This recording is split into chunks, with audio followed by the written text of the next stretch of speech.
എങ്ങനെ ആഹാ അടിപൊളി സാധനം ഉണ്ടല്ലോ. ഇതാണ് ഞാൻ ഓർഡർ ചെയ്ത് അയറണിങ് ടേബിൾ. പിന്നെ ഈ സ്റ്റഡിങ് ടേബിൾ ഉണ്ടാകാൻ കഴിയും.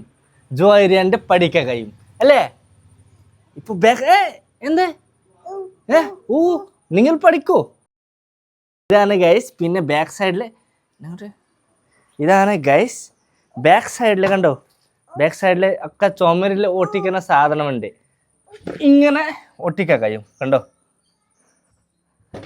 ഇതാണ് അടിപൊളി ഗൈസ്. ഇതാണ് ഇവിടെ തന്നെ ഇസ്തിരി ചെയ്യാൻ കഴിയും, ഇവിടെ തന്നെ പഠിക്കാൻ കഴിയും ജോയറിയാക്കും. പിന്നെ ഗൈസ് നിങ്ങൾക്ക് ഒരു അയൺ ഇഷ്ടമാണ് കിട്ടും. അടിപൊളി ഒരു സാധനം എടുത്തോട്ടോ. പിന്നെ നിങ്ങൾ ഈ നമ്പറിൽ ഫോൺ വിളിച്ചിട്ട് ഓർഡർ ചെയ്ത് ഒരു അടിപൊളി സാധനം ഇതാണ്.